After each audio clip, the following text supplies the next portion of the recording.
அனைவருக்கும் வணக்கம். ஒற்றுமையான சமூகமே உயர்வான சமூகம் என்பதை தாரக மந்திரமாக கொண்டு வாழும் உங்கள் மாவீரன் யுவராஜ் அவரோட மனைவி சுவிதா யுவராஜ்ங்க.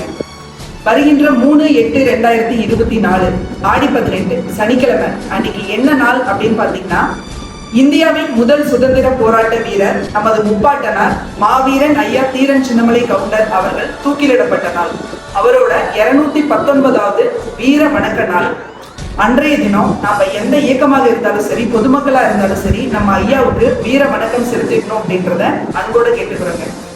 வீர வணக்க நிகழ்வில் கலந்து கொள்ளும் நம்மளோட சொந்தங்கள் எல்லாருமே அமைதியான முறையிலும் பாதுகாப்பான வழியிலும் அரசாங்கம் காட்டிடும் நெறிமுறைகளை பின்பற்றியும் ஐயாவுக்கு வீர வணக்கம் செலுத்தணும்னு கேட்டுக்கிறேங்க.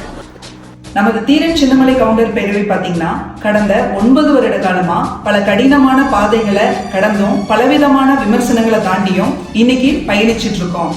அப்படிப்பட்ட கடினமான சூழ்நிலைகளிலும் கூட 9 வருட காலமாக எங்களை விட்டு விலகாம வெற்றியின் போது முன்னிற்பவர்கள் நாங்கள் அல்ல, தோல்வியின் போது முன்னின்று போராடுபவர்களே நாங்கள் அப்படின்னு எங்களுக்கு நம்பிக்கை கொடுத்து எங்களோட போராடி தலைவர் இல்லா தலைமையை தலைமகன்களாக தாங்கி நிற்கும் என் உடன்பிறப்புகளுக்கும் எங்களது சொந்தங்களுக்கும் எங்களது நன்றியை தெரிவித்துக் கொள்கிறோம்.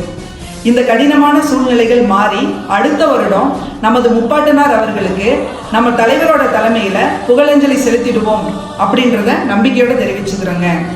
வருகின்ற 3/8/2024 நமது முப்பாட்டனாருக்கு புகழஞ்சலி செலுத்திட சங்கமிப்போம் சங்ககிரியில், ஒன்றிணைவோம் ஓடா நிலையில். நன்றி, வணக்கம். உங்கள் பேரன்புடன் சுவிதா யுவராஜ்.